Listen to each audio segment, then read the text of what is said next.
is Vanguard US.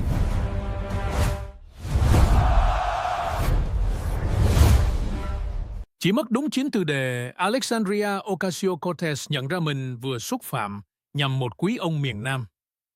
Có lẽ thượng nghị sĩ nên đi học một lớp kinh tế. 9 từ, đó là tất cả những gì cần thiết. 9 từ được nói ra với sự tự mãn hổ hững, sự kiêu ngạo theo bản năng, sự tự tin tuyệt đối vào trí tuệ của mình đến nỗi cô ấy không bao giờ nhìn thấy cái bẫy mình đang bước vào, không bao giờ thấy con sư tử mình đang chọc ghẹo, không bao giờ nhận ra rằng vị luật sư miền Nam chặt phác với cặp kính đọc sách và cái cấp tài liệu xếp nếp to một cách lố bịch sắp sửa ban cho cô một bài học mà cô sẽ không bao giờ quên.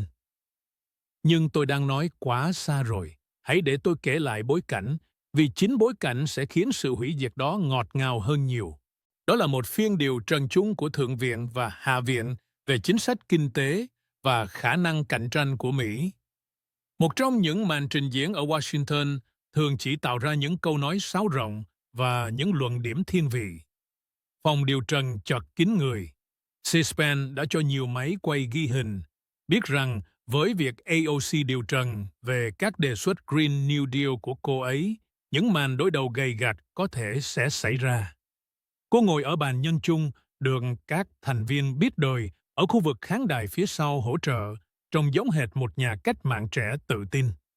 Kính mặt hàng hiệu, son môi đỏ đẫm và vẻ mặt quan tâm chân thành dành cho người lao động. Cô ấy đã điều trần khoảng 45 phút liên tục sử dụng các từ khóa như giao thoa, thay đổi hệ thống và công lý chuyển đổi, mà không ai thách thức cô ấy về ý nghĩa thực sự của bất kỳ điều gì trong số đó. Rồi đến lượt thượng nghị sĩ John Kennedy đặt câu hỏi.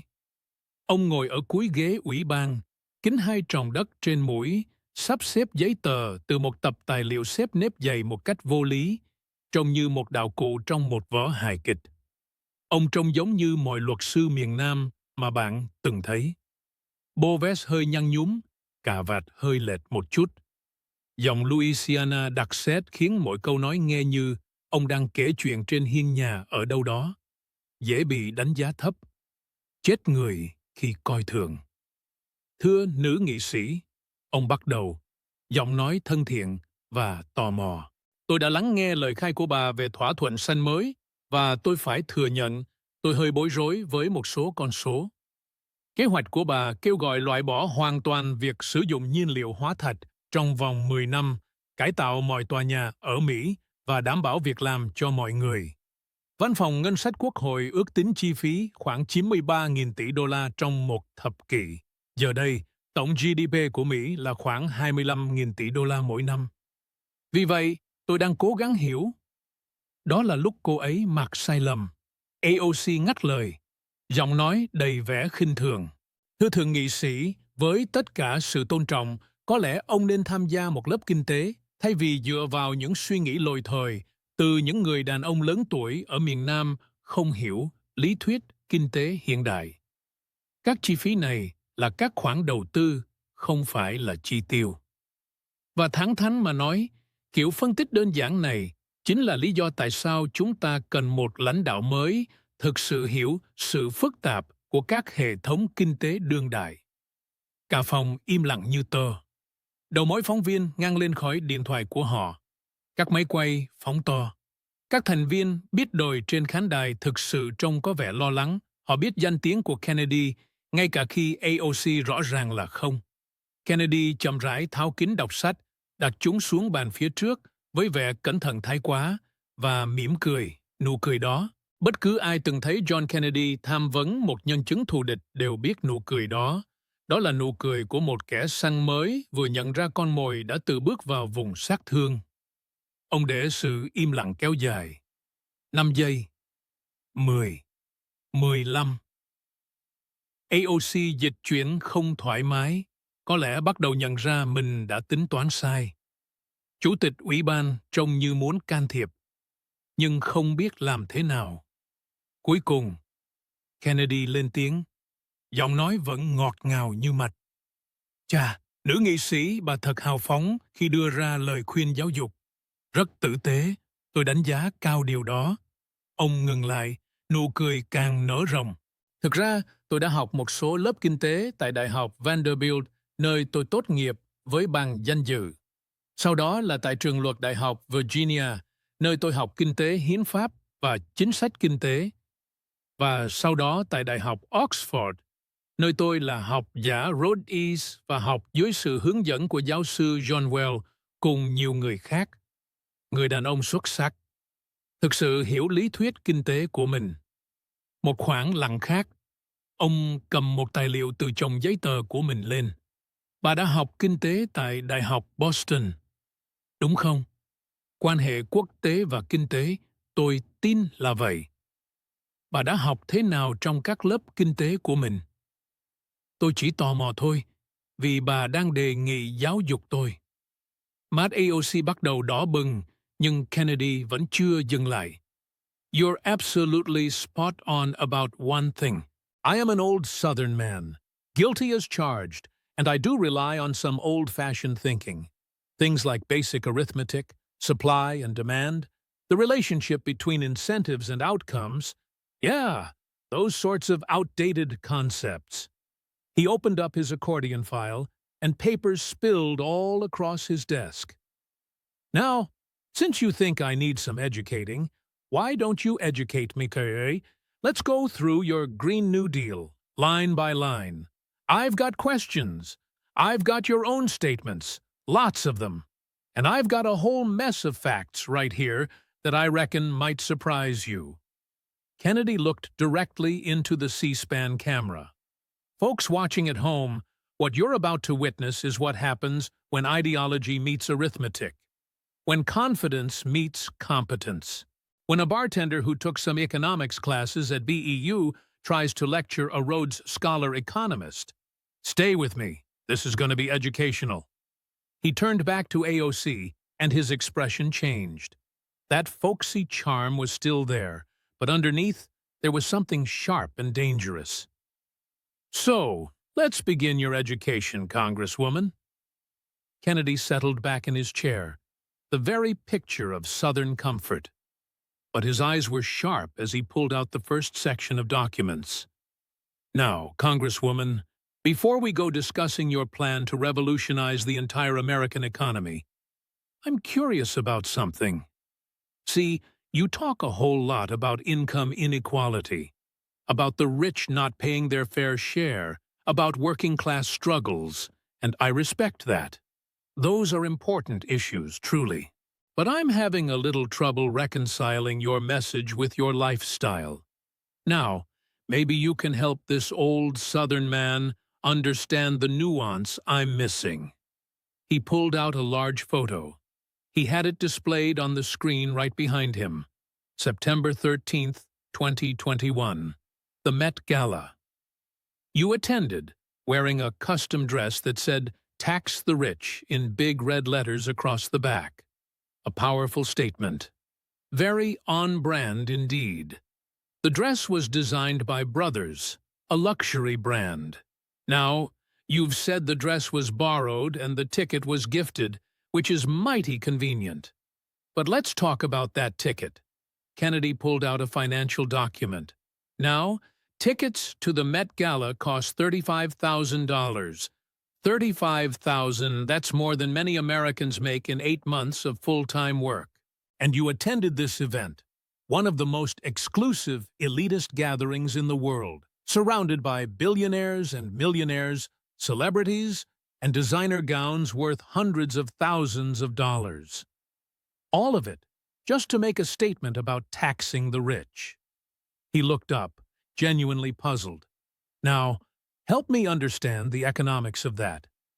You're telling working-class Americans that the rich are the problem, while you're literally partying with them at an event that costs more to attend than a year of community college, mind you. Now, where's the nuance there? AOC tried to respond. It was about making a statement in spaces where... Making a statement. Kennedy interrupted gently. I see. Very important. Indeed. Now, let's talk about another statement you made with your choice of vehicle. And he pulled out DMV records. You drive a Tesla Model 3. Beautiful car. very environmentally conscious. It costs about $48,000, depending on the options. Now, that's $8,000 more than the median household income in your district. The very people you represent, many of them make less in a year than your car even cost. Kennedy flipped through papers, narrating as he went, "And you bought this Tesla while pushing the Green New Deal, which would eliminate gas-powered vehicles. Force Americans to switch to electric cars they can't afford." See, the average working person in your district can't just drop $48,000 on a brand new car. They can't afford the $1,200 home charging station.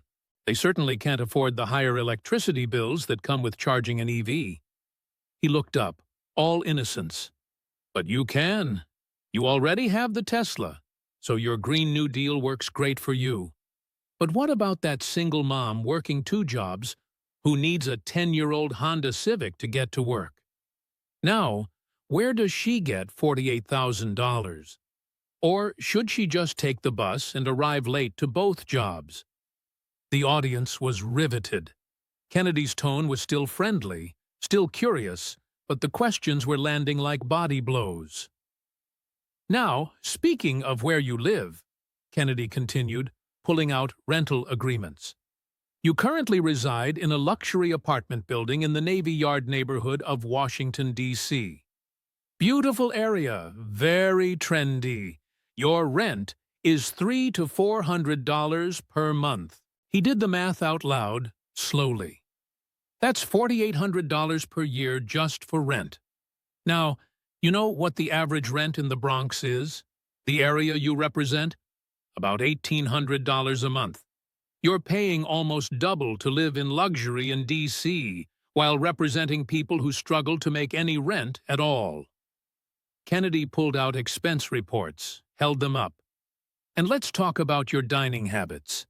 Campaign finance reports reveal spending at some of New York and D.C.'s most exclusive restaurants. We're talking team dinners at places where the cheapest entree will set you back $65. And strategy meetings? Those involved $400 bottles of wine. You've managed to spend over $47,000 of campaign money on high-end dining in just the past 2 years. He read from one receipt with dramatic care. "Here's one strategy dinner, Le Bernardin, $1,884.70. That's one dinner, Congresswoman, just one meal at a Michelin 3-star restaurant where the tasting menu alone costs $350 per person before you even consider wine. You shelled out almost $2,000 on a single dinner, all while representing people who need to clip coupons just to afford their groceries." Kennedy then leaned back, stroking his chin thoughtfully. "So, if this old Southern man can try to understand your economic philosophy correctly, let me see. Let me try to grasp the nuance," he added with a clear snort. "Working-class Americans are expected to sacrifice. They need to trade in their affordable gas cars for expensive electric vehicles they can't even afford. They're told to accept higher energy costs. They must limit their consumption. They're supposed to fundamentally change their lifestyles for the environment and for economic justice." He paused for dramatic effect. "But you get the Tesla. You get the €3,400 a month luxury apartment. You get to attend $35,000 PURRI galas. You get to eat at restaurants where one dinner costs more than your constituents spend on food in an entire month. You get to live exactly like the rich people you claim to oppose." His voice then hardened just a fraction. "That's not socialism, Congresswoman. That's not economic justice. That's aristocracy. That's let them eat cake with a much better brand. You're essentially Marie Antoinette with an Instagram account and better publicity. You're telling people to make sacrifices while you, yourself, sacrifice absolutely nothing." AOC quickly tried to defend herself. My lifestyle isn't relevant to the policy. Your lifestyle is completely relevant. Kennedy's voice cracked like a whip, because it plainly shows that you don't actually believe what you're out there preaching. If you truly thought climate change was an existential crisis, you'd be living in a modest apartment and donating the rent difference to environmental causes. If you genuinely believed in economic equality, you would be living at the same level as your constituents. But you don't, because your socialism is for other people, not for yourself. He then pulled out another thick folder. But if you think your lifestyle hypocrisy is bad, just wait until we examine how you actually make your money. Because, Congresswoman, that's where your economic genius truly shines through. Kennedy then looked directly into the camera. If you're tired of champagne socialists who preach sacrifice while living in luxury, then you absolutely need to hear what comes next. Because her lifestyle is truly just the appetizer. Kennedy shuffled papers around, pulling out a new section marked with bright red tabs. His expression settled somewhere between amusement and sheer disgust. Now, Congresswoman, you tried to deflect by saying we should focus on systemic issues rather than individual choices. I just love that progressive trick. Avoid personal accountability by making everything sound systemic. But let's actually talk about a system. Specifically, let's talk about the system you yourself created to funnel campaign money directly to your boyfriend. He pulled out Federal Election Commission filings, holding them up for everyone to see. Riley Roberts, your boyfriend, now fiancé, if the tabloids are correct, nice young man I'm sure, went to BYU with you. And since 2018, his company, the LLC, he set up, has received over $120,000 in payments from your campaign for marketing and consulting services. Kennedy put on his reading glasses, studying the documents with exaggerated concentration. Now, I've run campaigns for over 20 years, and $120,000 for marketing is a very substantial amount of money. So naturally, I had my staff research what Mr. Roberts actually delivered for that six-figure payment. What exactly did his consulting accomplish? What were the actual deliverables? He looked up with an air of innocent curiosity. Turns out, nobody knows. No portfolio, no case studies, no documented marketing materials beyond what your regular campaign staff already produced. No client testimonials, except those from your own campaign. He got paid $120,000 to do what exactly?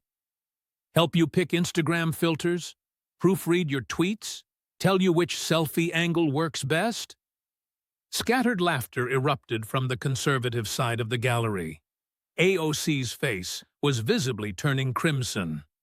But Mr. Roberts's consulting fees are truly just the beginning. Kennedy continued, pulling out merchandise sales reports. Let's talk about your real moneymaker, your campaign store, your merchandise empire. He held up a sweatshirt, price tag still attached.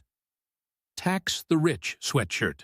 Retail price, $58. Very popular with college kids who absolutely love socialism. You've sold thousands of these. Also available, Green New Deal t-shirts for $30. Abolish ICE's hoodies for $65. And various other revolutionary merchandise. Your total sales over the past 3 years? A whopping $4.2 million. Kennedy just let that figure hang there, unspoken for a moment. $4 million, all from selling anti-capitalism merchandise to college students. The irony there is so thick, you could practically spread it on toast. Then, he pulled out a detailed cost analysis spreadsheet. All right, let's chat about those profit margins of yours. That $30 t-shirt you're selling, the production cost, including printing and shipping, comes out to about $4.50. You're selling it for $30, which is an astounding 566 to seek markup.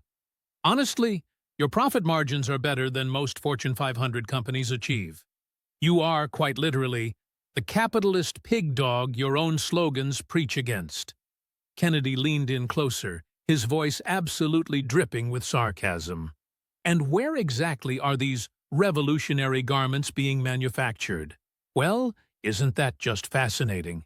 You won't disclose it. Your campaign store conveniently doesn't list the manufacturer. Quite mysterious indeed. However, independent journalists have done some digging, and it seems production is happening overseas. Possibly Bangladesh, maybe Vietnam. But definitely not American-made. And definitely not union labor. He looked her straight in the eye.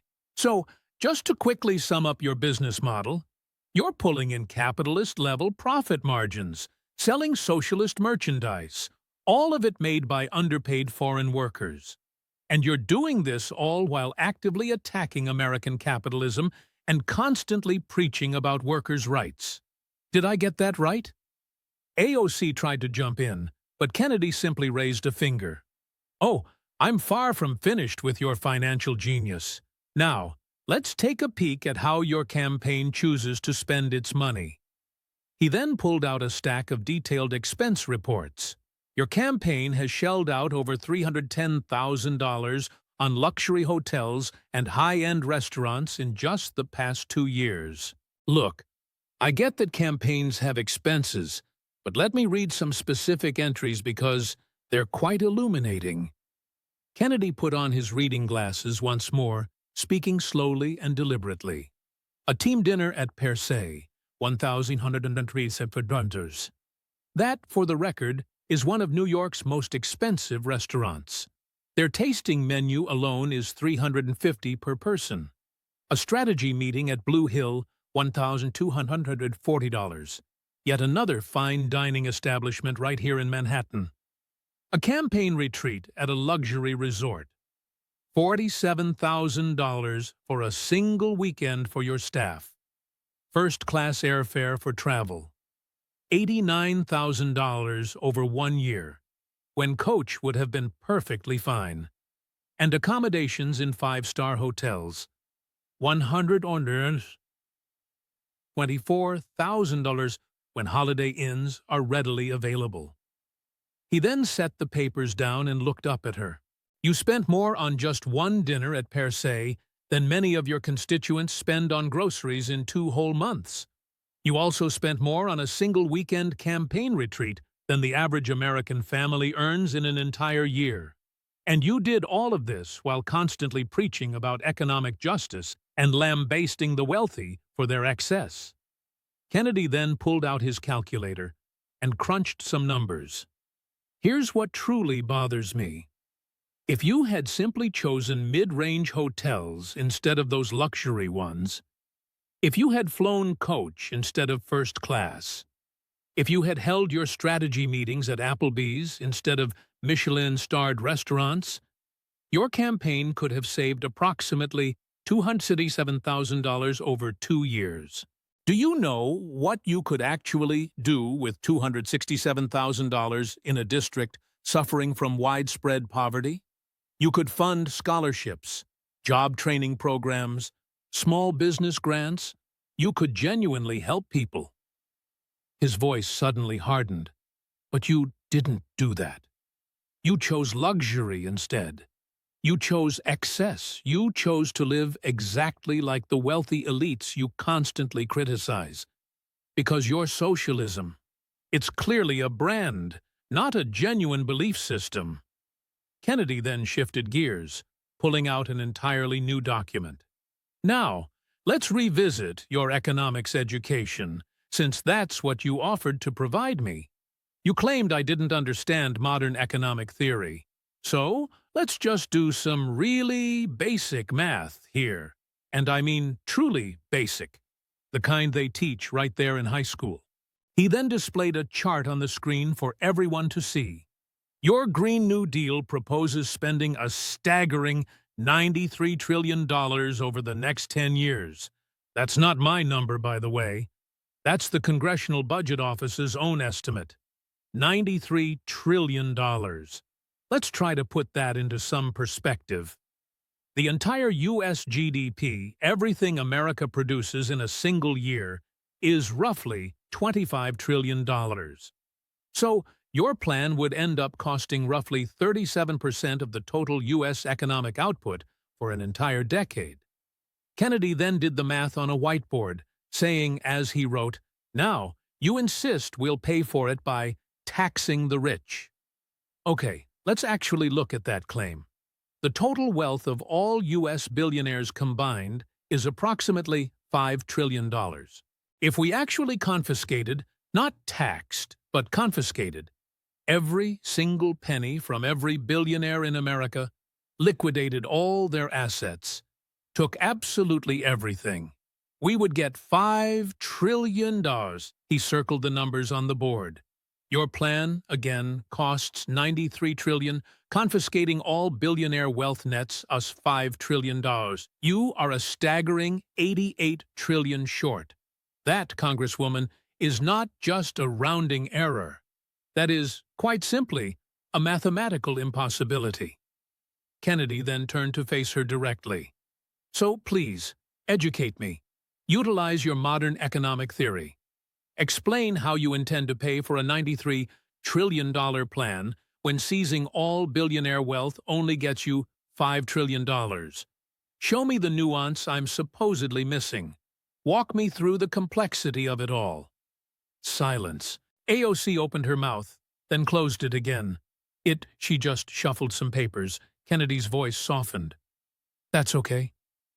Let me explain this for you. You simply cannot afford it. Mathematically, it just doesn't work.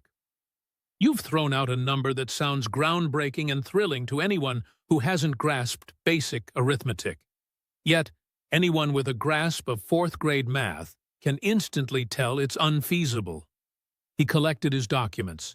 Look, Congresswoman, this is the result when someone who just scraped by in undergraduate economics tries to lecture a person who learned from Nobel Prize-winning economists.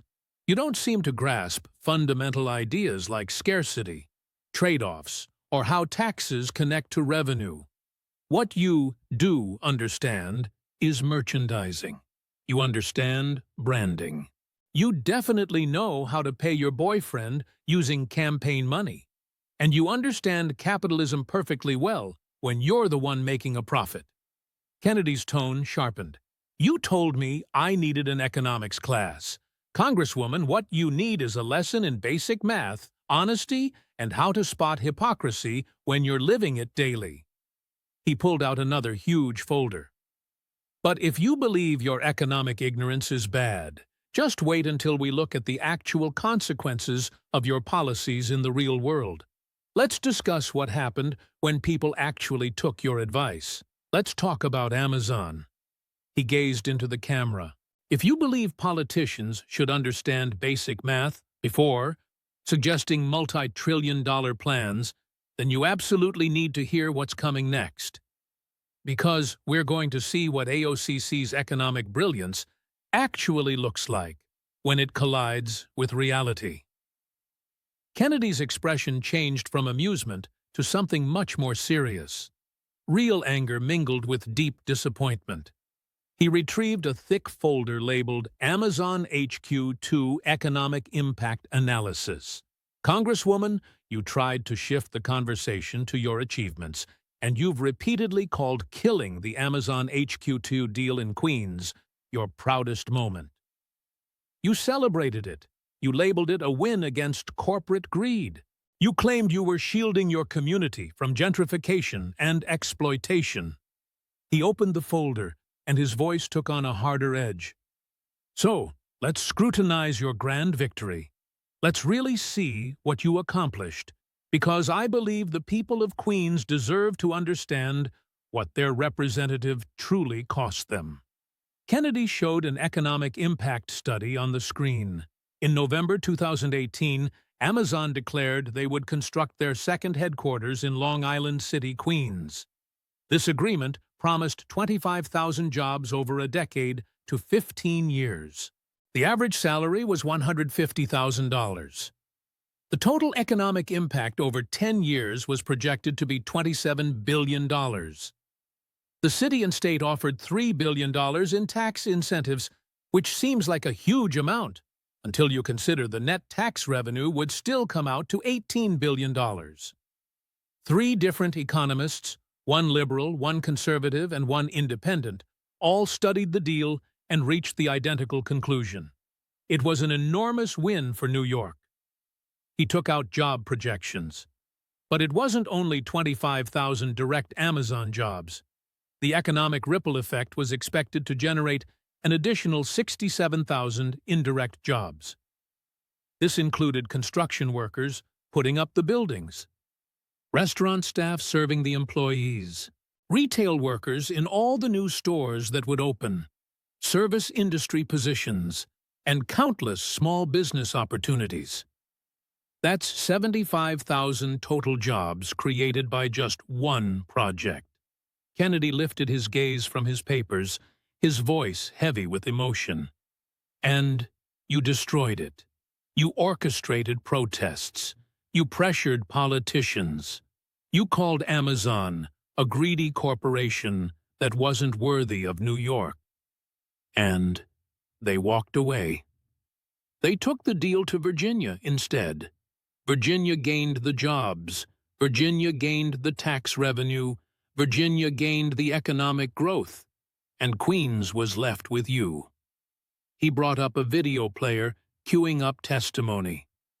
I want you to meet a few individuals, Congresswoman, some people whose lives you profoundly altered when you killed this deal. The first video showed a middle-aged Latina woman sitting in a humble living room. This is Maria Torres. She's 52 years old and she works as an administrative assistant, earning $42,000 a year. When Amazon announced HQ2, she applied for a construction administrator role that would have paid $78,000. She advanced to the second round of interviews. She was qualified. She was thrilled. That job would have transformed her life. She could have cleared her debt, supported her daughter's college education, and perhaps even retired someday.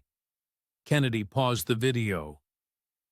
But you killed the deal. Maria is still making $42,000, still struggling, still living paycheck to paycheck. But at least you protected her from corporate greed, right? The next video displayed a young Asian man in his late 20s. This is James Park, who holds a computer science degree from CUNY. He grew up right here in Flushing. He loves his neighborhood. He loves his community. Amazon offered him a software engineering job beginning at $120,000. When you ended the deal, James was left with a choice: stay in Queens without that position or relocate. He moved to Seattle, taking the very same Amazon job, just out there. Kennedy's voice began to rise. James isn't in Queens any longer. His family is still there. His friends are still there. His community remains right there, but he's gone. All because you decided that corporate greed mattered more than keeping talented young people in their own communities. Virginia and Washington got James. Queens, however, lost him. Quite a victory, Congresswoman. Then a third video played. An older man, clearly upset, sat in what looked like a closed restaurant. This is Robert Santos. He had owned a restaurant near the proposed Amazon site for 32 long years.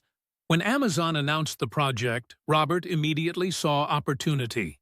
He took out loans to expand, he hired more staff, and he upgraded his kitchen. He was getting ready for the boom. Kennedy paused the video, his voice now heavy. When you killed that deal, Robert was left with debt he couldn't possibly pay, and expenses he simply couldn't cover. He held on for 18 grueling months, but finally closed his doors in 2000.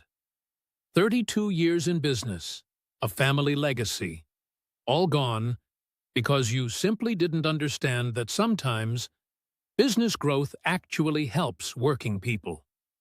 He then pulled out a comprehensive report. And Robert's not alone. 47 small businesses in the Long Island City area closed down between 2019 and 2021. They had expanded, anticipating Amazon's arrival. They had hired staff. They had invested their hard-earned money. And when you pulled the rug out from under them, they simply collapsed. Kennedy's voice was truly rising now. Genuine anger was clearly coming through. But let's talk about the much bigger picture. Those 67,000 jobs that would have been created. Let's put that into human terms. That's 67,000 families with significantly better incomes. That's kids who could have gone to college. That's parents who could have retired with dignity. That's people who could have afforded health care, bought homes, and built wealth, all gone because of your sheer economic illiteracy. He then pulled out tax revenue projections, the $18 billion in net tax revenue that New York ultimately lost. You know what that could have funded? Schools, infrastructure, housing programs, all the social programs you claim to support, yet you killed the very deal that would have paid for them. Kennedy walked directly toward her position, his folksy manner now completely gone. And here's perhaps the most infuriating part of it all. Just 6 months after you killed 25,000 jobs in Queens, where did you move from your modest apartment in the Bronx? To a luxury building in Navy Yard, D.C. Your rent went from $1,600 to $3,400. Oh, you could certainly afford the upgrade, because you're making $174,000 a year in congressional salary, plus all that merchandise income, plus your speaking fees. His voice dripped with pure contempt. Maria Torres, though, can't afford an upgrade. She's still stuck in the same apartment, still struggling with that very same salary. James Park had to leave his home. Robert Santos lost his entire business.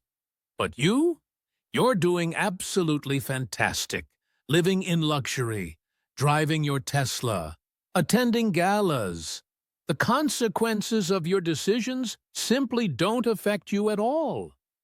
Kennedy returned to his desk, pulled out a final document, and then asked, "And you know what the cruelest irony is? Amazon, you see, is doing just fine. They took their deal to Virginia. Like I said, they're building HQ2 right there, creating those very same jobs, generating that identical economic growth. Everything you claimed would happen in Queens is happening, just in Virginia instead. You didn't stop Amazon. You didn't strike a blow against corporate greed. You merely deprived your own constituents of vital opportunity." He looked directly at her, his voice now quiet, but incredibly cutting. "You didn't fight corporate greed, Congresswoman. You fought opportunity. You fought prosperity.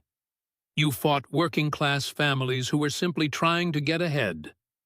And you did it from a position of privilege that none of them will ever know." Kennedy then gathered his papers.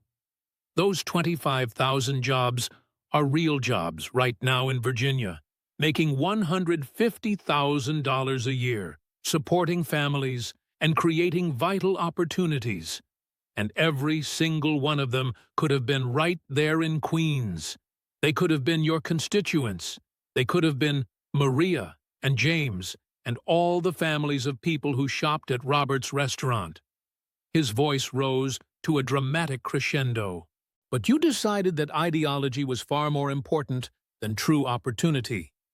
You decided your brand, being the anti-corporate warrior, was more important than people's actual livelihoods, and Queens will be recovering from your decision for decades to come. He looked directly into the camera. If you know someone who truly lost out because of that Amazon decision, If you're tired of politicians who sacrifice real people for cheap political points, if you understand that sometimes business growth actually helps communities, then share this, because 67,000 lost jobs truly deserve to be remembered. Kennedy turned back to AOC. But we're not done examining the full consequences of your economic genius. Let's talk about yet another brilliant idea you championed. Defunding the police. Because that worked out so well, didn't it? Kennedy pulled out a new folder, his face showing a mix of anger and genuine sadness. Congresswoman, in 2020, you became one of the loudest voices advocating for defunding police departments. You marched right alongside activists. You gave passionate speeches. You constantly tweeted about it. You truly made it your personal mission. So, let's take a look at what happened when people actually listened to you. He then pulled out a collection of her very own statements. Allow me to read some of your quotes. In June 2020, you said, "Defunding police means defunding police." In July 2020, you stated, "We need to completely reimagine public safety."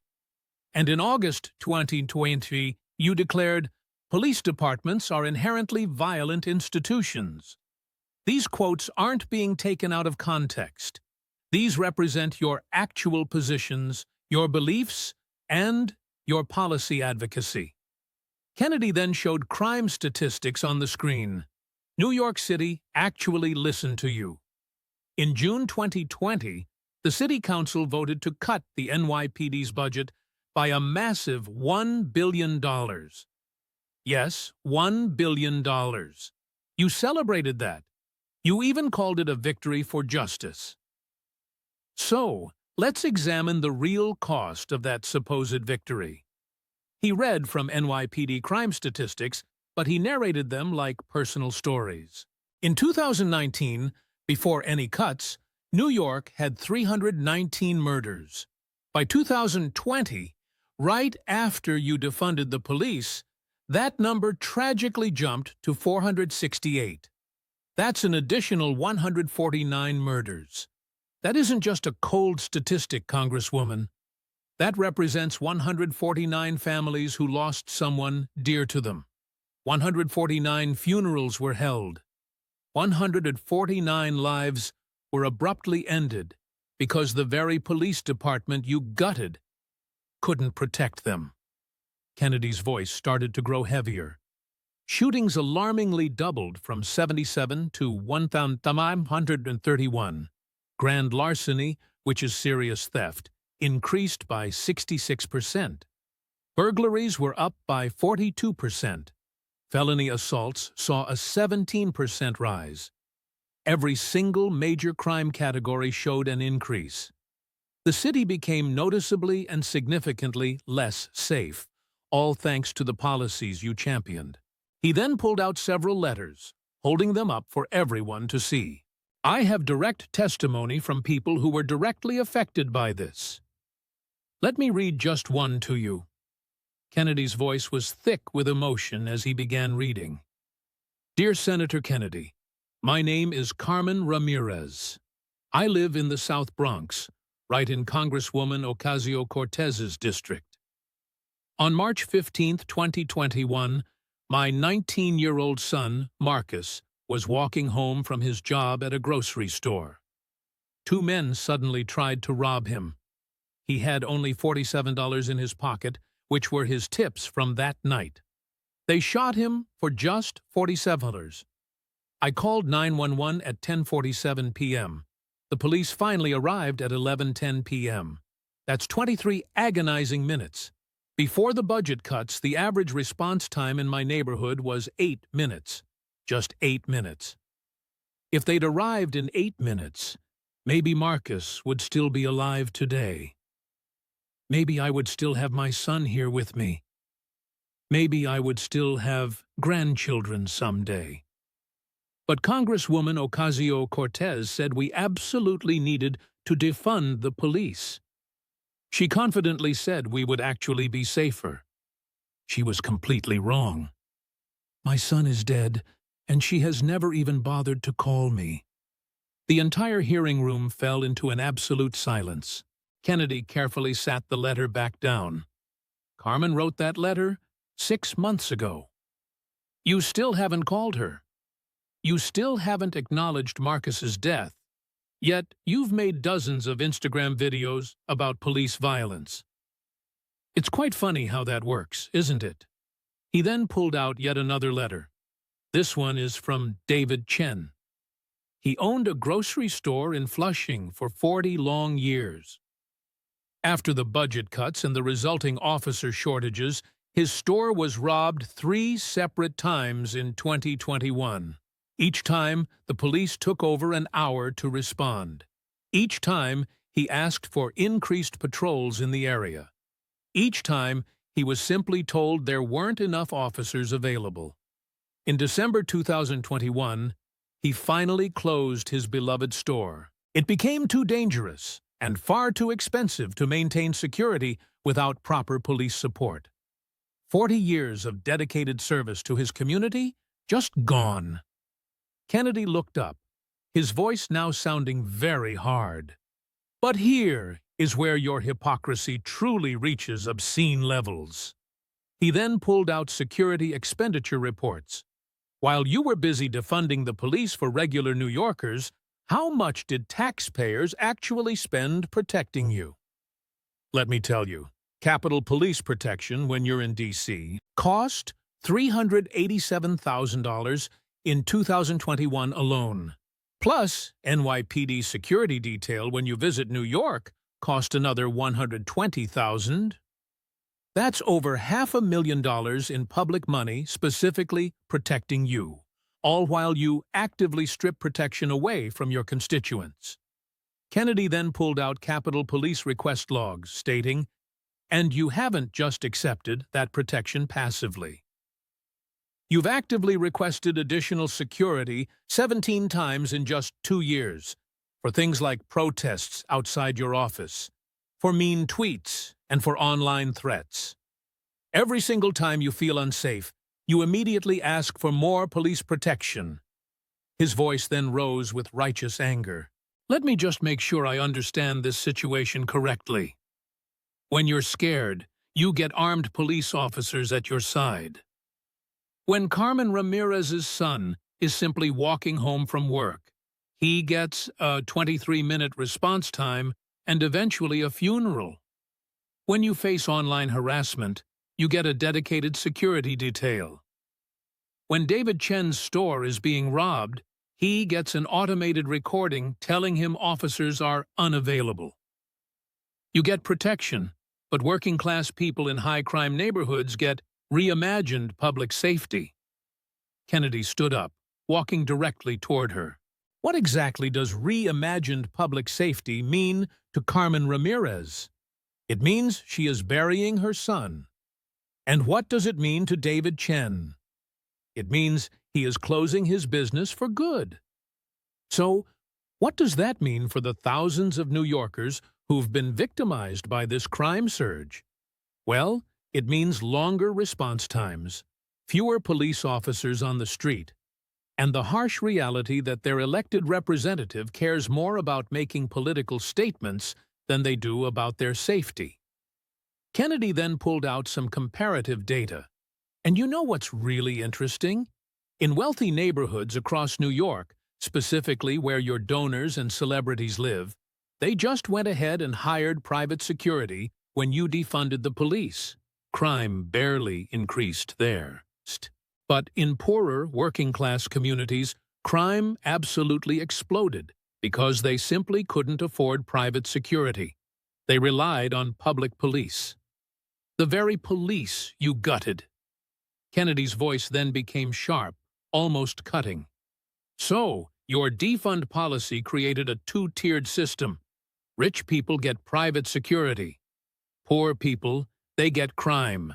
You, Congresswoman, get $500,000 in police protection. Carmen Ramirez, however, gets a dead son and no call back. He returned to his seat. That's not criminal justice reform, Congresswoman. That's plain aristocracy. That's you living behind walls with armed guards, while the very people you represent are left to dodge bullets.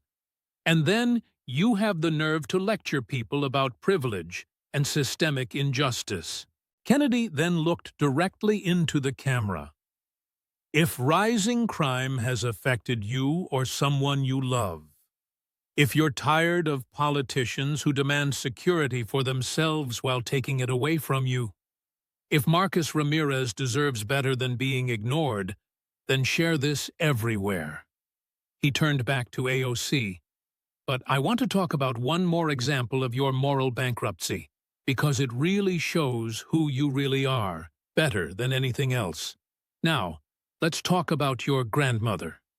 Kennedy's tone shifted, becoming almost quiet, but the sheer anger underneath was still palpable. Congresswoman, back in June of 2021, you posted pictures on social media of your grandmother's home down in Puerto Rico. The roof was still damaged from Hurricane Maria, which had hit back in 2017, 4 years earlier. The conditions there were terrible. You blamed Trump. You blamed the federal government. You blamed everyone except yourself, and then you used your grandmother's suffering to score political points. He then pulled out the social media posts, displaying them on screen. You wrote, and I quote, "Just over a week ago, my abuela fell ill. I went to Puerto Rico to see her. It was my first time in a decade. This is her home. Hurricane Maria relief hasn't arrived yet. Trump blocked relief dollars for PR. People are being forced to flee ancestral homes, and developers are taking them." Kennedy looked up. Very moving, very emotional. There was great engagement on the post, and people responded with sympathy and outrage. They asked, how could the government let this happen? How could an elderly woman be left in these conditions? He then pulled out news articles. Then something truly interesting happened. A conservative commentator named Matt Walsh decided to set up a GoFundMe to help your grandmother. He wanted to prove that Americans truly care about people, regardless of their politics. And you know what happened? People started donating. Republicans, independents, even some Democrats. They raised over $100,000 in just 3 days. That's $100,000 to help your grandmother fix her home. Kennedy paused for a moment. Let that sink in. And what did you do, Congresswoman? You rejected it. You had your family outright refuse the money. Your grandmother continued living in that house with the damaged roof. And do you know why? He then pulled out her spokesperson's statement. Your spokesperson said, "We don't need money from right-wing provocateurs." That was the official position, wasn't it? The money came from the wrong people, so your grandmother couldn't have it. Better for her to suffer than accept help from conservatives. Kennedy's voice rose, filled with genuine anger. He said, "You exploited your grandmother's suffering for political points. You used her damaged home to attack Trump, to attack Republicans, to build your brand as someone who cares about Puerto Rico. And when people tried to help, when Americans from across the political spectrum actually donated their hard-earned money, you refused it. Why? Because accepting it would simply undermine your narrative." He then pulled out financial documents. Now, let's talk about your own finances during this exact time. Back in June 2021, when you posted those pictures, you were living in your $1,500 a month luxury apartment, driving your $48,000 Tesla. Your net worth at the time was approximately $1.5 million, mostly from your merchandise sales and speaking fees.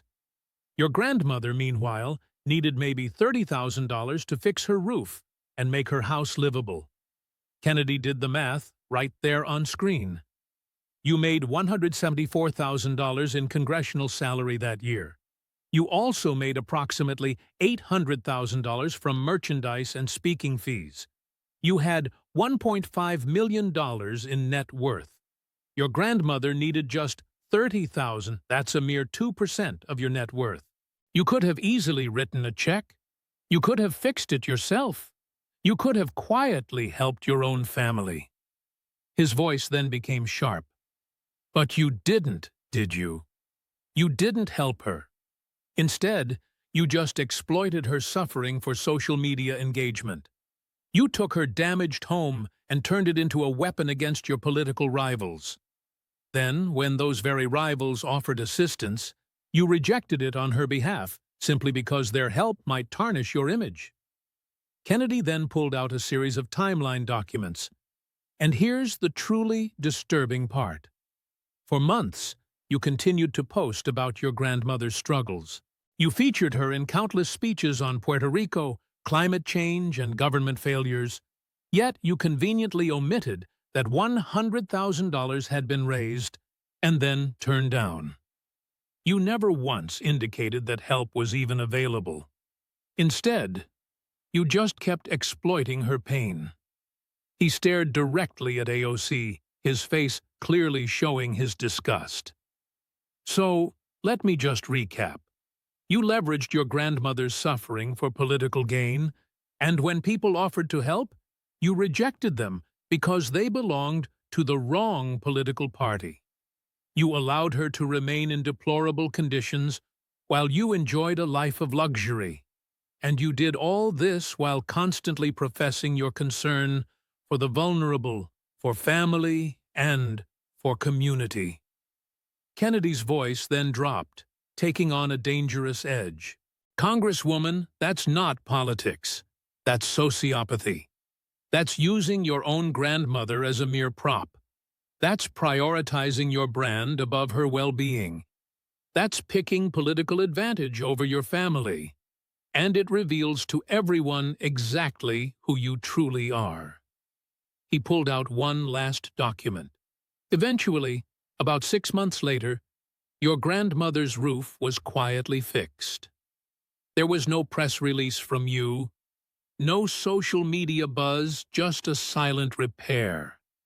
Many suspect your family finally accepted some of that donated money once the news cycle had passed, but you've never confirmed it. How convenient. Kennedy then gathered his papers. You know what would have happened if I'd used my grandmother's suffering for political gain and then rejected help for her because it came from Democrats? I'd never win another election in Louisiana. But you? You gained sympathy. You got engagement. You got to keep playing the victim, all while victimizing your own family member. He looked directly into the camera. If this disgusts you as much as it should, if you believe family truly comes before politics, if you think using your grandmother's suffering for social media clout is morally bankrupt, then please share this everywhere. Kennedy turned back to AOC, his expression now completely cold. But we're running short on time, so let me tie all of this together.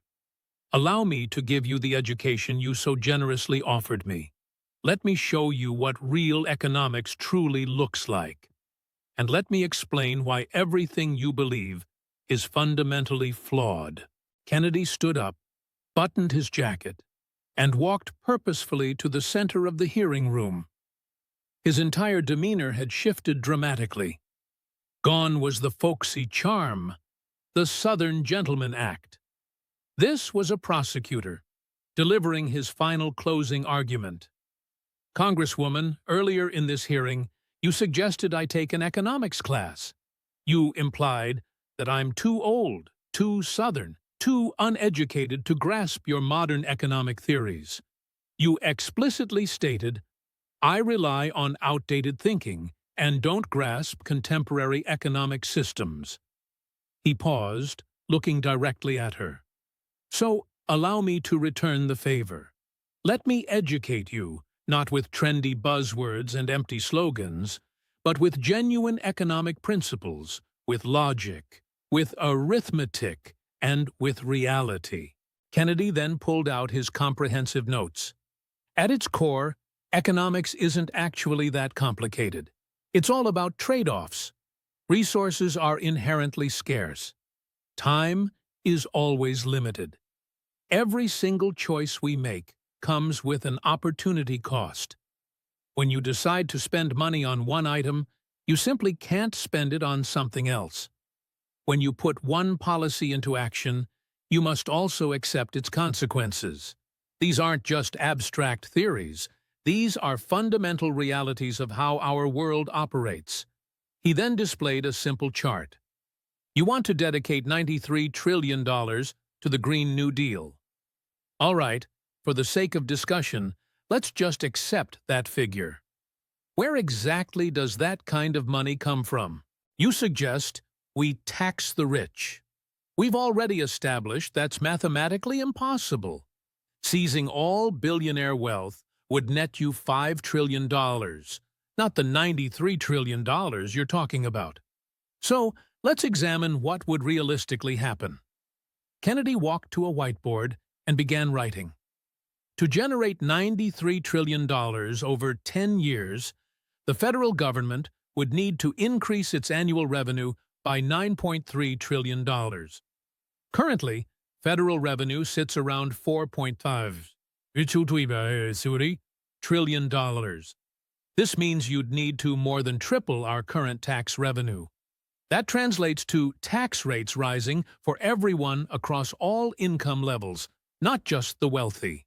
Middle-class families in particular would see their taxes double or even triple. He turned to face her directly.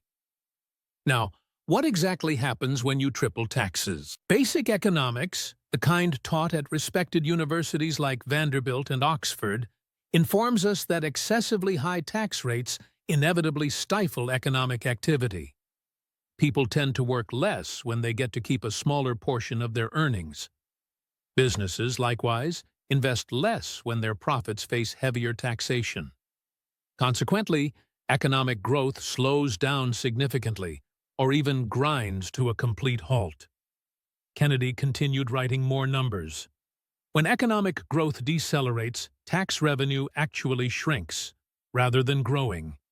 It's known as the Laffer curve. High tax rates actually bring in less money than moderate ones because they really hurt the economy. So, your plan to collect $93 trillion by taxing the wealthy would actually make the economy smaller and bring in less overall revenue. You'd end up with less cash, not more. He put down the marker and walked towards her. But let's just pretend we ignore all of that. Let's imagine some magic happens and you actually get your $93 trillion. What would you truly achieve? You want to get rid of fossil fuels within 10 years? That's 10 million direct and indirect jobs in oil, gas, coal, and all related industries. What's going to happen to those people? Kennedy's voice got stronger. You talk about job retraining. Great. Wonderful. Let me tell you about Joe Thompson. That's a fictional name, but it's based on dozens of real people I've actually met. Joe is 52 years old. He's been working in coal mines in West Virginia for 30 years. He earns $67,000 a year. It's hard work, dangerous work, but it's honest work that supports his family. He really painted the picture. Under your plan, Joe loses his job. You offer him job retraining to become a solar panel installer. That job pays $32,000 a year, which is less than half of what he currently makes. Joe has a mortgage payment of $400 a month. His daughter is in college at $15,000 a year. His wife has medical bills. How is Joe supposed to survive on $32,000 when his expenses demand $67,000? Kennedy's voice grew louder. He can't. He loses his house. His daughter has to drop out of college. His family falls apart. But you don't care about Joe, because Joe doesn't live in Brooklyn or Queens. Joe lives in West Virginia, in a place you've never been and will never visit.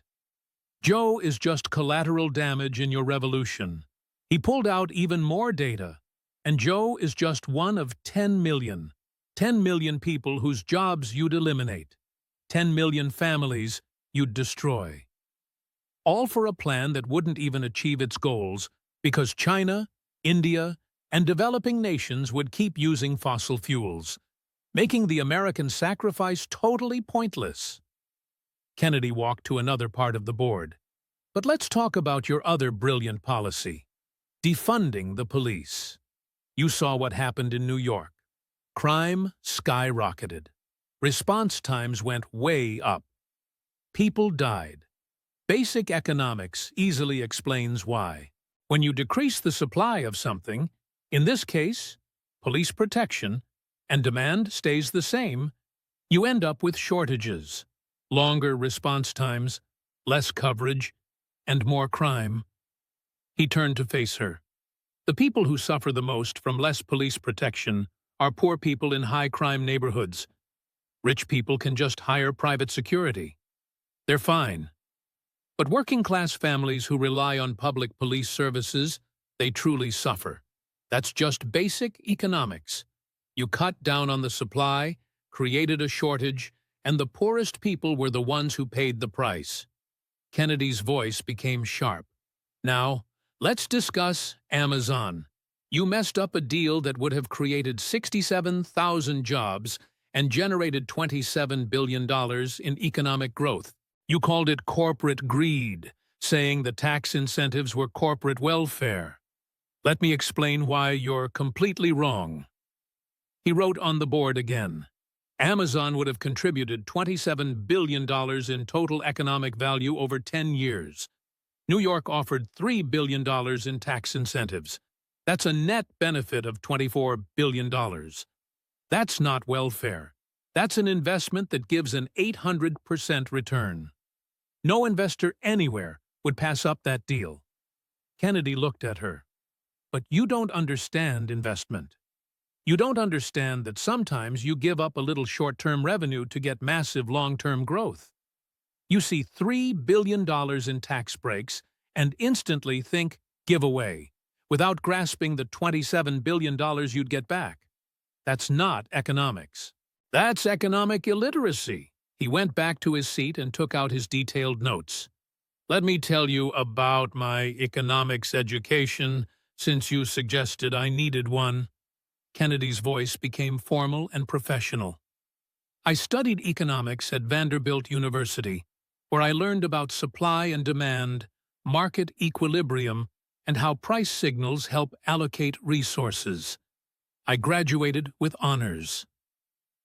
Then I went to the University of Virginia School of Law, where I studied constitutional economics, which is how economic principles interact with legal and political systems. After that, I went to Oxford University on a Rhodes Scholarship. He paused for effect. At Oxford, I studied under Professor John Eatwell, among others. Professor Eatwell taught me advanced economic theory, including socialist and Marxist economics. I didn't just learn why socialism sounds so good in theory. I learned why it fails in practice, why central planning can't possibly match market efficiency, why taking away profit incentives reduces innovation and productivity, why every socialist experiment in history has ended in poverty, authoritarianism, or both. Kennedy's voice grew stern. I've forgotten more about economics than you've ever learned. I've studied it longer than you've been alive. I've personally witnessed socialist policies crumble in actual countries, shattering real economies and devastating countless lives. And I've seen bartenders turned politicians, armed with bachelor's degrees and boundless confidence, lecture folks on economics despite knowing absolutely nothing about it. He stood once more, stepping closer to her. Care to hear what modern economics actually teaches? It teaches that incentives are crucial, that free markets distribute resources far more efficiently than governments, that property rights foster prosperity, and that socialist policies ultimately fail because they clash with fundamental human nature. People put in more effort when they directly gain from their hard work. Kennedy then pulled out a stack of academic papers. These documents came from today's leading economists, Nobel Prize winners, Federal Reserve officials, people at the absolute pinnacle of their profession. Every single one of them states your Green New Deal is completely clueless, economically speaking. Not Republican talking points. This is established economic consensus. Your policies simply don't work. They've never succeeded. And they'll never work because they completely disregard fundamental economic realities. He stared right at her, his voice taking on a more personal tone. You've never once created a job. You've never built a business either. You've never had to meet a payroll. You've never struggled with the tough choice between paying rent and buying food. You went from bartender to congresswoman to millionaire in 3 years. You live a life of luxury, drive a Tesla, wear designer clothes, eat at expensive restaurants, and yet you lecture working people about making sacrifices. Kennedy's voice began to swell, reaching a peak. You eliminated 67,000 jobs with your Amazon decision. You then caused a massive crime surge with your defund policy. You even exploited your own grandmother to score political points. You also funneled campaign money to your boyfriend. You sell $4 million worth of merchandise, all while preaching against capitalism. You reside in a 3D $400 apartment, yet you represent people who are struggling to pay $800 in rent. You attend $35,000 galas, all while lecturing others about inequality. He walked directly to where she sat, looking down at her intently. And you possess the audacity, the sheer, breathtaking arrogance to suggest that I need an economics education. Kennedy's voice then dropped, becoming quiet, yet somehow dangerous. Allow me to tell you what I grasp, that you clearly don't. I understand that capitalism has pulled more individuals out of poverty than any other system throughout human history. I understand that free markets succeed, while central planning inevitably fails. I understand that having jobs is superior to receiving handouts. Opportunity surpasses dependency, and freedom is far better than government control. I understand that when politicians promise free things, someone, somewhere, always ends up paying the price. I understand that good intentions don't absolve bad outcomes. He collected his accordion file, lifting it high. This file holds your entire record, your votes, your statements, your policies, and your failures. Every single piece of evidence I've shown today originated from your very own actions, your own words, and your own choices. I didn't invent any of it. Nor I did not take anything out of context. This is precisely who you are. Kennedy then looked into the camera one last time. If you're tired of privileged socialists who've never actually created a single job lecturing you about economics, if you're tired of politicians who embrace a capitalist lifestyle while simultaneously preaching socialism, if you're tired of Alexandria Ocasio-Cortez, then share this everywhere. Record it. Save it. Show it to anyone who believes she represents the future of anything at all.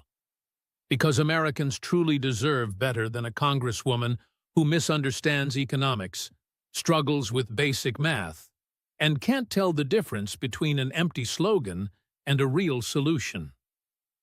He turned back to AOC, his face now completely cold. "Class dismissed, Congresswoman," he stated. "I hope you learned something, though given your entire record, I seriously doubt it." Kennedy sat back down, snapping his accordion file shut with finality, and folded his hands. The hearing room fell into an absolute hush. You could hear people breathing, camera shutters clicking, and someone nervously clearing their throat, yet no one uttered a word. AOC remained frozen in her seat. Her face displayed a volatile mix of rage and deep humiliation. She had entered the hearing feeling confident, surrounded by her squad supporters, fully prepared to promote her Green New Deal. She had insulted Kennedy, believing he was an easy mark, just an old Southern senator she could embarrass with her supposedly superior modern understanding. Instead, she had been systematically dismantled. Every single policy was scrutinized and found to be lacking. Every claim she made was debunked with concrete evidence.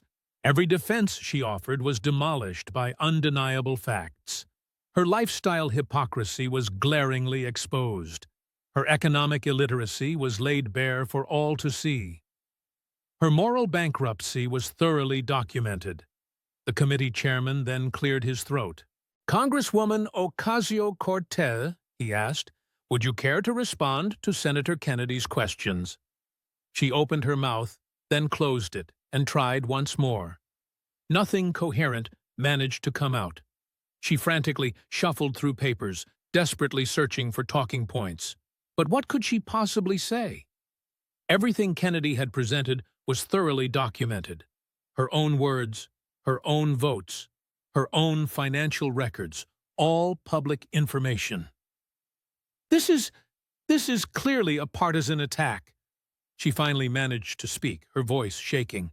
"Based on sexism and ageism, and ma'am," Kennedy interrupted gently, his Southern courtesy returning, "I cited your own campaign finance filings, your public statements, your voting record, and basic arithmetic. If facts are sexist, then reality itself has a bias problem." AOC tried again. "The senator is taking things out of context, and I read your full speeches. I provided complete quotes. I gave context. The context makes it worse, not better." She made one more attempt. "This hearing is a distraction from real issues." Kennedy smiled that dangerous smile.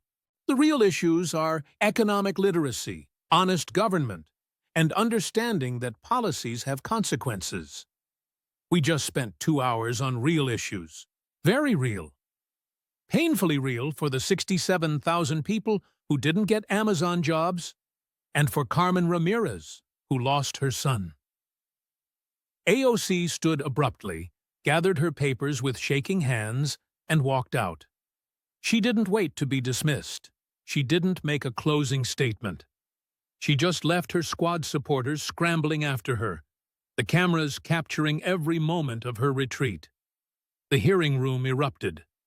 Reporters sprinted for the exits, already typing on their phones. Conservative gallery members applauded, not mockingly, but in genuine appreciation for accountability. Even some Democrats looked thoughtful, troubled by what they'd witnessed. Kennedy just sat quietly, organizing his papers back into that massive accordion file, looking like he'd just finished a routine day at the office. Because, for him, it was routine. 40 years as a lawyer. Prepare thoroughly. Present evidence clearly. Let facts speak. And when someone insults you, prove them wrong so completely they can't recover within 12 minutes. Louisiana lesson was trending #1 on Twitter globally. Within an hour, the video clips had 15 million views. By the end of the day, 89 million people had watched some portion of Kennedy's systematic dismantling of AOC's record. Every major news outlet had to cover it. CNN tried to defend her, but couldn't get around the documented evidence. MSNBC called it troubling, but had to acknowledge the facts. Fox News played it on loop. Conservative outlets called it the greatest political takedown in modern history. But the impact went deeper than cable news chatter. The next morning, a moderate Democrat named Jennifer Williams announced a primary challenge to AOC. Williams was a former prosecutor, daughter of Puerto Rican immigrants, and grew up in the Bronx. Her announcement speech was simple. "I love our community. I understand economics, and I won't use my grandmother's suffering for Instagram likes." Within the first week, Williams raised $3.2 million, which was more than AOC raised in her entire first campaign. Donations poured in from across the country, from conservatives who'd never vote for a Democrat but wanted AOC gone. They also came from moderate Democrats, embarrassed by her extremism. Funds also came from people who'd lost Amazon jobs, from crime victims, and from families struggling with energy costs. The polling data was devastating. AOC's approval rating in her district dropped 34 points in 2 weeks. Her negative numbers were brutal. 67% said she didn't understand economics. 71% said she cared more about fame than constituents. 58% said she should resign. Even worse for her, the squad started distancing themselves. Rashida Tlaib made vague statements about focusing on Detroit.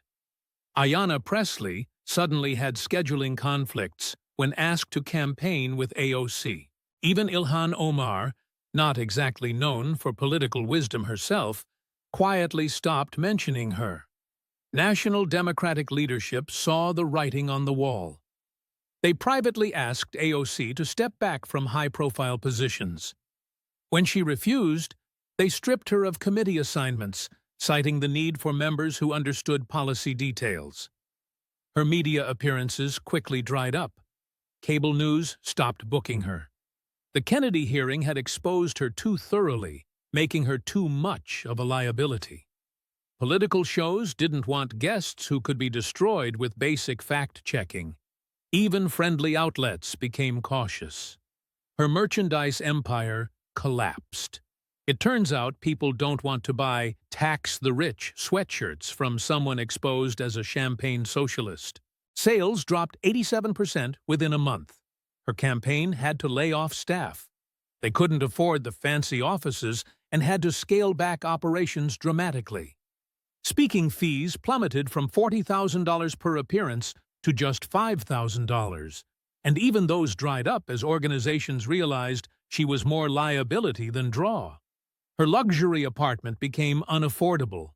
She quietly moved to a modest one-bedroom in a less trendy neighborhood. But the most significant impact was on progressive politics more broadly. That Kennedy hearing really showed everyone what happens when progressive ideas get put under the microscope.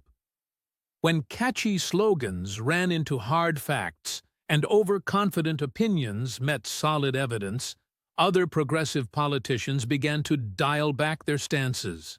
Mentions of the Green New Deal started sounding less clear, becoming much more vague. Calls to defund the police quickly shifted to reform the police. All the talk about a socialist revolution calmed down quite a bit. Just 18 months after that pivotal moment in Louisiana, Alexandria Ocasio-Cortez lost her primary election to Jennifer Williams by a whopping 23 points. It wasn't even a close call. Her constituents had simply had enough. They were looking for someone who genuinely understood economics, who actually showed up for their community, and who put the Bronx first, not Instagram.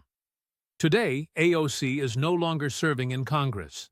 She now works as a political commentator for some niche progressive platforms, making podcasts and YouTube videos for audiences that seem to get smaller every month. She still posts on X, but the interaction she gets is just a tiny fraction of what it used to be. The blue check mark might still be there, but her real influence has completely vanished. She now lives in a modest apartment right there in the Bronx. She even had to sell her Tesla, trading it in for a used Honda. Her designer wardrobe is long gone. That luxurious lifestyle she once had just disappeared. She experienced a real-time downgrade in her own life, truly understanding what her proposed policies would have actually done to millions of Americans. Her planned memoir was quietly dropped by her publisher. The documentary about her, which was already in production, ended up being shelved. She's gone from being a rising star to more of a cautionary tale. Nowadays, Political science professors often use the Kennedy hearing as a perfect example of what happens when thorough preparation meets a big opportunity, when actual facts win out over empty slogans. And Senator John Kennedy? He's still there in the Senate, still asking questions with that signature folksy accent. And he's still pulling out those famous accordion files whenever someone needs to be held accountable. That very file from the AOC hearing was eventually given to the Smithsonian, now considered an artifact of political history. But even more importantly, Kennedy managed to prove something truly vital. Respect isn't something you get because of your age, your accent, or even where you're from. It's earned through genuine knowledge, unwavering integrity, and consistent results.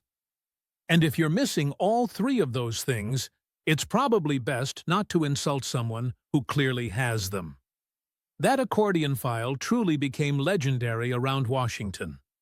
Now, whenever politicians have to testify before any committee Kennedy is on, they prepare with extreme thoroughness.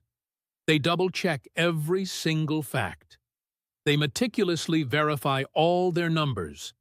They even ensure their personal lifestyle aligns perfectly with their public statements.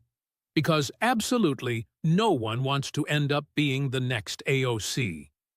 The lesson from Louisiana wasn't just about one congresswoman's spectacular downfall. It was really about facts winning out over feelings, clear math over abstract ideology, and genuine competence over mere confidence.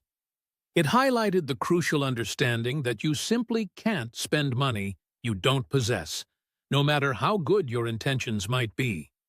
That cutting jobs always ends up hurting the very people who held them.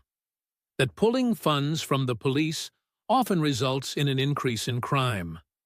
That using your own family for political advantage is, quite frankly, morally corrupt. It was about truly grasping that experience genuinely matters. That education goes far beyond just a bachelor's degree. And that someone who studied under actual Nobel Prize winners probably understands more about economics than someone who just bartended their way through college. But at its very core, it was all about accountability. It was about the belief that politicians should be judged by their actual results, not just their words, by their proven competence, not just their self-assurance, by whether they genuinely help people, not simply how good they look on social media. Alexandria Ocasio-Cortez, at one point, thought just 9 simple words would totally embarrass an old Southern senator.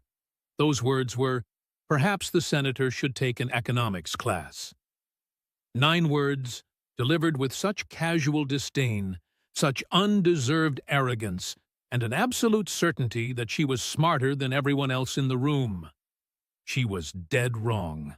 And for 2 solid hours, Senator John Kennedy, Rhodes Scholar, Oxford economist, and Louisiana lawyer, gave her an education she never saw coming and will certainly never forget. He taught her that capitalism actually pulls people out of poverty, while socialism tends to keep them stuck in it. That free markets truly work, and central planning consistently fails. That real jobs are always better than endless handouts, and true opportunity always beats dependency. That having good intentions doesn't excuse bad results, and confidence is absolutely no replacement for actual competence. He showed her that when you eliminate 67,000 jobs, real families suffer. That when you defund the police, crime inevitably goes up. That when you take advantage of your own grandmother, people definitely notice. That when you live the life of a capitalist, but constantly preach socialism, you're nothing but a hypocrite. That when you secretly funnel campaign money to your boyfriend while publicly railing against corruption, you're acting like a total fraud. Most importantly, he taught her, and everyone else who was watching, that actions have consequences, that policies impact real human lives, that elections truly matter, and that basic arithmetic simply doesn't care about your political ideology. That accordion file contained 37 distinct sections of documentation, hundreds of pages, thousands of undeniable facts, all of it public record, and all of it, ultimately, AOC's own making. Senator Kennedy didn't actually destroy Alexandria Ocasio-Cortez's career that day. She actually brought it down herself through years of pure hypocrisy, along with economic illiteracy, and frankly, moral bankruptcy. Kennedy simply documented it all, organized it, and then presented it clearly enough so that everyone could clearly see it. That's not some kind of partisan attack. That right there is accountability. And honestly, it's pretty beautiful. If you're someone who believes that competence always beats confidence, if you think experience truly matters more than just catchy slogans, if you're fed up with privileged socialists constantly lecturing working Americans about economics, all while they're living in luxury, then share this story everywhere and make sure to comment below with your own experience regarding politicians who promise absolutely everything but then deliver absolutely nothing. Because this, truly, is what accountability genuinely looks like. This is precisely what happens when hard facts go up against feelings, and the facts ultimately win. This is exactly what happens when a bartender, who just happens to have a bachelor's degree, insults a Rhodes Scholar, armed with nothing but an accordion file. Senator John Kennedy didn't simply defeat Alexandria Ocasio-Cortez on that day.